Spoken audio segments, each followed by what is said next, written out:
Apocalipse, o último livro da Bíblia, escrito pelo apóstolo João, o último apóstolo vivo. É bem provável que todos os demais apóstolos já tinham sido martirizados. E ali está João, o discípulo amado, aquele que se reclinava, sobre o ombro de Cristo. E exilado na ilha de Patmos, recebendo do Senhor uma visão sobre acontecimentos daqueles dias, coisas que estavam acontecendo naqueles dias e coisas que ainda iriam acontecer no futuro. Então, por isso que às vezes as pessoas se perdem na interpretação do livro de Apocalipse. Ele cita eventos que já aconteceram, eventos que iriam acontecer, e eventos que estavam acontecendo exatamente naquele momento em que ele estava sendo escrito. Então, você deve se atentar para essa hermenêutica aí do livro, para você não se perder. Amém? Mas é o livro do nosso tempo, é o livro da nossa geração. É o livro da nossa geração. E se você quiser saber um spoiler, se você quiser ter ali uma pitadinha de como vão ser as coisas, o final das coisas, basta você ler o livro de Apocalipse. Lá fala que deu tudo certo, deu tudo bem. As coisas acabaram bem. Amém? As coisas acabaram tudo bem. Isso nós já sabemos. Aconteceu muita coisa e vai acontecer, mas termina tudo bem. Termina com um grupo de pessoas, termina com uma igreja cantando no Monte Sião para a eternidade. E lindo, é glorioso o livro, é glorioso. Cantando ao Cordeiro de Deus. É o livro da nossa geração, um livro a ser lido, comido, estudado, sabe? E você mergulhar no conhecimento dele, porque é para os nossos dias. Vamos ler Apocalipse capítulo 3, é um prazer muito grande. Quem está nos visitando, os irmãos que estão nos ouvindo pela rádio, ou aqueles que estão nos assistindo pelo YouTube. Vamos lá. Apocalipse capítulo 3, versículo 1. Ao anjo da igreja em Sardes escreva: essas coisas diz aquele que tem os 7 Espíritos de Deus e as 7 estrelas. Conheça as obras que você realiza, que você tem fama de estar vivo, mas está morto. Fique vigiando e fortaleça o restante que estava para morrer, porque verifiquei que as obras que você realiza não são íntegras na presença do meu Deus. Lembre-se, pois, do que você recebeu e ouviu, guarde-o e arrependa-se. Se você não vigiar, virei como ladrão, e você de modo nenhum saberá em que hora virei contra você. Mas você tem aí em Sardes umas poucas pessoas que não se contaminaram as suas vestes. Eles andarão comigo, vestidos de branco, pois são dignas. O vencedor será assim, vestido de branco, e de modo nenhum apagarei o seu nome do livro da vida. Pelo contrário, confessarei o seu nome diante de meu Pai e diante dos seus anjos. Quem tem ouvidos, ouça o que o Espírito diz às igrejas. Feche seus olhos, Senhor. Graças te damos, obrigado por podermos cantar, louvar, por podermos ofertar, dizimar ao Senhor, mas que a Tua palavra reine em nosso coração, que a Tua palavra venha sobre nós, que o Espírito Santo de Deus venha sobre nós como professor e ilumine a nossa mente, para que a luz do Evangelho se resplandeça sobre cada um de nós, para que nisso o nome do Senhor seja glorificado. Em nome de Jesus, amém. Os irmãos podem sentar.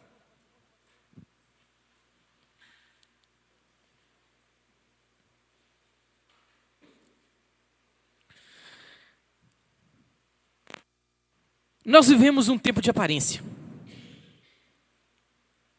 As pessoas estão quebradas, estão doentes, casamentos destruídos, os cacos pelo chão da casa, da sala, jovens viciados numa mídia social, na pornografia, e as pessoas vivem de aparência, e todo instante elas estão rindo. Todo instante elas estão rindo, elas querem transmitir uma imagem boa. E nessa cultura, as igrejas seguem o mesmo ritmo. Ter uma boa quantidade de seguidores nas redes sociais está se tornando sinônimo de uma igreja forte, de uma igreja abençoada, de uma igreja viva. Você olha para as pessoas, elas usam máscaras, e aparentemente elas estão bem, e elas querem transmitir vida, e elas querem estar radiante diante das câmeras, lá no story, ela quer aparecer bem, com uma vida perfeita, com um casamento perfeito, com uma casa perfeita, com uma vida de novela. Você olha para as pessoas e a fachada está muito bem caiada. Existe ali um porcelanato na vida das pessoas que transmite um brilho, uma vida. Você olha para elas e às vezes você fica até envergonhado de tanta alegria, de tanta felicidade que elas esbanjam. De tanta felicidade que elas esbanjam. De tanta perfeição. De tanta harmonia no casamento. Você para e pensa, você olha para aquele casamento ali de redes sociais, que está sendo transmitido, aquela imagem, e você pensa assim, lá na casa dessa pessoa, os anjos devem voar, sim, para casa fora. Tanta bênção que é. De tanta bênção. Capaz que você entrar lá, você tropeça nos anjos lá, voando. Tem fogo e glória por todos os lados. E é uma vida perfeita. E é uma vida perfeita. E é uma imagem perfeita. E João está escrevendo, está recebendo a revelação para uma igreja que tinha fama, que tinha imagem de estar viva, mas ela estava morta. Ela estava morta. E você olha para a vida de pessoas, e você olha para a vida de famílias, e você olha para casamento, eles têm fama de estar vivo, mas eles estão mortos. Eles são sepulcros caiados. Por fora eles estão bonitos, por dentro é podridão, é só osso, é só morte, é só mau cheiro. E nunca se viveu isso numa intensidade tão profunda e tão assustadora com o surgimento das redes sociais. Uma vida perfeita. Quantos jovens estão entrando num quadro de depressão, porque eles olham para as redes sociais e veem vidas perfeitas, e olham para as suas vidas e veem que as suas vidas não são perfeitas. E eles mergulham nessa mentira. E nesse caminhar, nessa estrada, muitas igrejas seguem o mesmo padrão. Você olha para as redes sociais, você olha para a imagem, você olha talvez para o templo, você olha talvez para a maneira que as pessoas se vestem, para a maneira que elas andam, mas tem pessoas mortas ali. Tem pessoas ali mortas. Tem ali casamentos destruídos que estão por um fio de cabelo. Estão só os cacos. Tem pessoas ali arrasadas. Tem pessoas ali com o coração rasgado. Por fora elas estão rindo. Por dentro elas estão gemendo de dor. Porque elas têm que transmitir vida. Porque elas têm que transmitir uma imagem boa. Porque nós somos como a Coca-Cola. Nós vivemos por imagem. A imagem é tudo. Esse foi o slogan da Coca-Cola durante muito tempo. A imagem é tudo. É tudo. É tudo. Jesus é a imagem de Deus. Colossenses traz isso para nós. Jesus, ele vem resolver o grande dilema do Deus invisível. Quando Moisés escreve para o povo assim, não façam imagens, não façam. Jesus, ele vem e ele é a imagem perfeita de Deus, como está em Colossenses. Mas Deus é espírito. Deus não tem uma forma física. Como ele é a imagem perfeita de Deus? Quando você olha para o Antigo Testamento, você vê Deus abrindo o Mar Vermelho e um povo atravessando. Quando você olha para o Novo Testamento, você vê Deus andando sobre as águas. Quando você olha para o Antigo Testamento, você vê Deus mandando o maná para o povo. Quando você olha para o Novo, você vê Jesus dizendo, eu sou o pão do céu. E ele multiplica o pão e alimenta mais de 5.000 pessoas. Jesus é a imagem perfeita de Deus. E quando Natanael chega para ele e fala assim, Senhor, mostra-nos o Pai. Ele vira para Natanael e fala assim, como mostra-nos o Pai? Eu estou há tanto tempo com vocês. Vocês ainda não viram o Pai. Jesus é a imagem perfeita. Ele resolve esse dilema do Deus invisível, do Deus Espírito. Ele resolve. As pessoas deveriam olhar para Jesus e ver a imagem perfeita. Nele habitou corporalmente toda a divindade. Ele é plenamente Deus e plenamente homem. E Ele é o Senhor da vida e Ele é o Senhor da morte. A chave da morte e do inferno estão nas suas mãos. Não estão na mão do inimigo, não. As pessoas têm uma imagem errada, errônea do inferno. Acham que o inferno é um governo onde Satanás, ele está lá governando e ele está sentado no trono. Ele é a pessoa mais condenável e mais atormentada em todo o inferno. Tony, Deus está presente no inferno? Está. Em que forma? Na forma de juízo. Na forma de juízo. Ali é o juízo de Deus. E não se enganem. Hebreus 9, 27. Está ordenado, é uma ordem. O homem morrerá uma vez, vindo depois disso o juízo. Essa historinha de que vai morrer 2, 3 vezes, buscando aperfeiçoamento, não cai nessa não. Buscando aperfeiçoamento, não cai nessa não. Se fosse de jeito, para que Jesus morreu na cruz? Para sofrer a pena do nosso pecado? Não precisava ter morrido, não. Bastava nós vir 10 vezes, 20 vezes, até atingir o nível máximo de perfeição. Para que Jesus morreu na cruz? Por que Ele sofreu pelos nossos pecados? Porque Ele sofreu pela nossa desobediência, então. Ali estava Deus. Somente Deus pode pagar o preço exigido pelo próprio Deus. Porque a consequência daquele pecado é eterna. É uma separação eterna de Deus. Então apenas um ser eterno, um Deus eterno, poderia morrer no nosso lugar e pagar a sua dívida e pagar a minha dívida.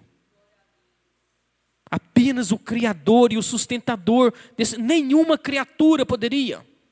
Nem o mais alto anjo poderia, nem a mais alta criatura celestial criada por Deus não poderia. Teria que ser o próprio Deus morrendo por você. Para que você tivesse vida. Para que você tivesse vida em abundância. Para que você não entrasse nisso aqui na igreja de Sardes. A igreja de Sardes era uma das 7 igrejas ali da Ásia.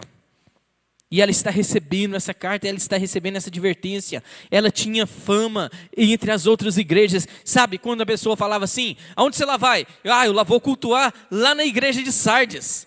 Puxa vida, você está top mesmo. Você está top. Tinha fama, a igreja tinha fama. Puxa vida, hoje você vai sair abençoado de lá mesmo, hein? Hoje você vai sair de lá pegando fogo, hein? Uma igreja que carregava, tinha fama de ser viva, de ter vida. Mas Jesus conhece os nossos corações. Jesus conhece a sua história. Jesus conhece o que você está vendo no computador. Jesus sabe o que você está acessando no computador. Jesus sabe o que está dentro do seu coração. Jesus sabe quais são os seus desejos. Ele sabe quais são os seus planos. Jesus conhece a igreja. As pessoas às vezes não conhecem não, mas Jesus conhece. Jesus conhece, e Jesus sabia quantas pessoas ali tinham se contaminado com a cultura local. Quantas pessoas tinham se contaminado. Olha o que ele diz. Olha o que ele diz. Olha, capítulo 3, versículo 8.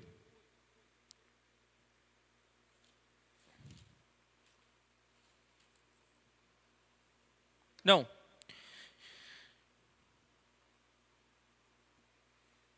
Versículo 4. Versículo 4. Capítulo 3, versículo 4. Olha só o que ele diz. Mas você tem aí em Sardes, Sardes é o nome da cidade, tem aí em Sardes umas poucas pessoas que não se contaminaram. Jesus sabe, Jesus conhece a igreja. Jesus conhece, Jesus consegue contar nos dedos quem são as pessoas que se contaminaram e quais não se contaminaram. Jesus conhece, Jesus sabe a realidade da igreja. Jesus sabe se ela está viva ou se ela está morta. Ele sabe. Nós podemos ser enganados. Tem pessoas que nos enganam bem. Tem pessoas que são ótimos artistas. Você olha para ele está rindo, e ele está transmitindo, e ele está esbanjando alegria, e ele está esbanjando felicidade, mas ele está destruído. Ele está totalmente destruído, ele está doente. Ele está acorrentado no mundo espiritual. Ele está preso ao medo, ele está preso ao pânico. Ele está preso à falta de fé, ao desânimo, à indiferença. Ele está morto. E quando você está morto, você é indiferente a tudo. Você não sente mais nada. Quando se está morto, não tem mais desejo por nada.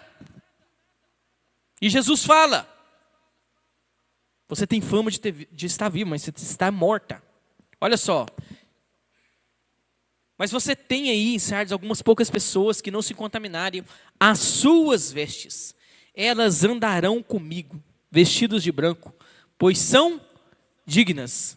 A cultura, todos os dias, a cultura, encharcada de demônios, bate às nossas portas, quer entrar nas nossas casas, quer entrar na congregação, quer entrar nas denominações, deturpando, fazendo interpretações errôneas, falso profeta, ensinando heresias, ensinando falso ensinamento, distorcendo a palavra de Deus, querendo que nós concordemos a lei, né? Vamos concordar? Não, mas imagine só, né? Uma mãe solteira, 15 anos, foi lá, engravidou. Por que ela não pode fazer um aborto? Ela está na faculdade. Isso vai destruir a vida dela. Isso vai destruir o curso dela. Isso vai destruir a vida profissional dela. Por que ela não pode fazer um aborto? A cultura bate às nossas portas e nos pergunta isso. Por que nós não podemos concordar com isso? Mas eles são pobres. Eles são pobrezinhos. Eles não vão conseguir criar essa criança bem, eles não vão conseguir fazer bem essa criança, eles estão extremamente pobres. Por que nós não podemos eliminar esse problema?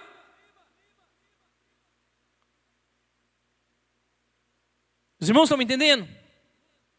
Não, mas nós temos que amar, temos mesmo.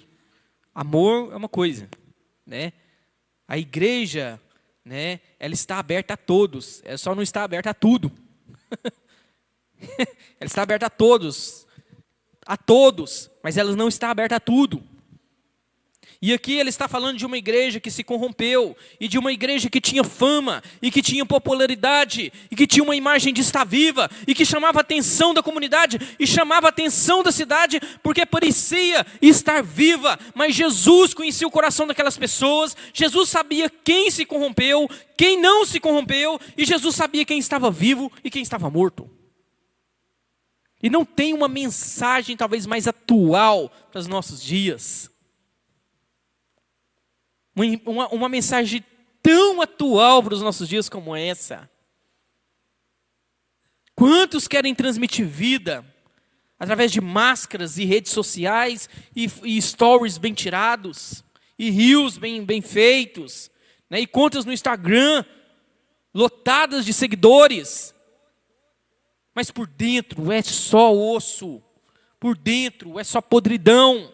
Continuando o texto. Olha só, o vencedor será assim vestido de branco, e de modo nenhum apagarei o seu nome do livro da vida. Pelo contrário, confessarei o seu nome diante de meu Pai e diante dos seus anjos. Irmãos, imagine a história de uma pessoa. Imagine a história de uma mulher, de um homem, de um jovem. Ele passa a vida dele toda na igreja, toda, falando de Jesus para as pessoas, e que Jesus, ele é Deus, e que Jesus, ele andou sobre as águas, e que ele ressuscitou mortos, e que ele vai voltar, e que ele é soberano, e somente ele pode mudar a sua história, e somente ele pode mudar o seu interior. E ele vive a vida inteira falando isso para as pessoas. E alguns ridicularizam ele, e outros ouvem, e outros condenam ele, e outros gospem nele, e outros nem sequer olham na cara dele. Alguns ouvem, alguns atendem esse chamado, alguns aceitam a Cristo. E ele morre. Ele morre.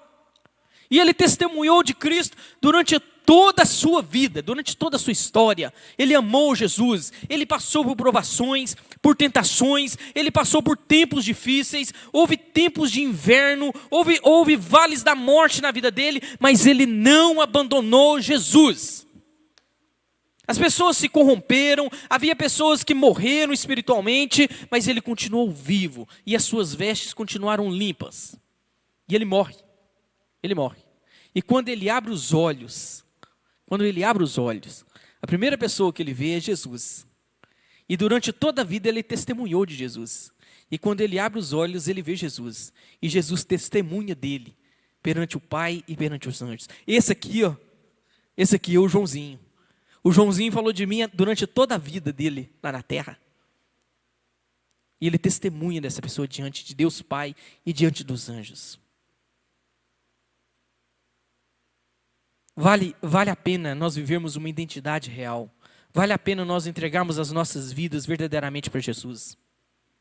Vale a pena você sair dessa onda de estar vivendo uma vida fracassada, vazia, e entregar o seu coração para Jesus, para que Ele te cure de uma maneira eterna, de uma doença eterna, e que Ele derrame vida sobre você. E que você verdadeiramente transmita a glória de Deus e seja a imagem de Deus nessa terra, como Ele te criou. Vale a pena. Vale a pena. Vale a pena. Porque Jesus conhece a igreja, Jesus conhece as pessoas, Jesus conhece o seu coração, Jesus conhece a sua vida, Jesus conhece a minha vida. Esses dias, dia de terça-feira, eu estou dando uma aula no Básico em Teologia. E terça-feira foi a última aula sobre liderança cristã. Tem alguém aqui de Araújo que está fazendo? Tem alguém aqui que assistiu a aula? Não? Né? Aí foi a última aula sobre liderança cristã. E a aula foi sobre uma liderança diabólica. Uma liderança maldita. Uma liderança, que você olha para ela parece ser boa, mas no final ela é má. E nós conversamos sobre a quantidade de escândalos que tem nascido no nosso meio. Quantos homens querem fazer da igreja, uma peneira, um chapéu para arrancar dinheiro mesmo. Porque quer dinheiro, quer fama, quer usar o povo para criar prestígio de um nome e fazer dinheiro. Isso é real. Isso é real. Isso é real. E abusam de pessoas, e abusam de mulheres, e abusam de meninas. E eu falei para ele assim, aqui, ó, a igreja verdadeira, a igreja dos últimos dias, ela vai se destacar, e um dos pontos vai ser caçar cafajeste. O camarada falou que é pastor, mas ele abusou, ele usou do título para poder abusar de pessoas. A igreja verdadeira vai se levantar, vai pegar ele e vai entregar ele às autoridades, para ele responder pelo crime que ele cometeu. A igreja morta vai, não, vamos colocar uma pedra em cima desse assunto, vamos proteger a imagem da igreja, vamos proteger os... Não. A igreja verdadeira vai se levantar, vai pegar esses camaradas e vai entregar eles às autoridades. Vai entregar eles às autoridades. Essa é uma igreja viva. A igreja que vai camuflar pecados, esconder pecados, proteger a liderança, proteger presbíteros que pecam, que causam escândalo. É uma igreja morta. É uma igreja morta. Amém? Vamos ficar de pé?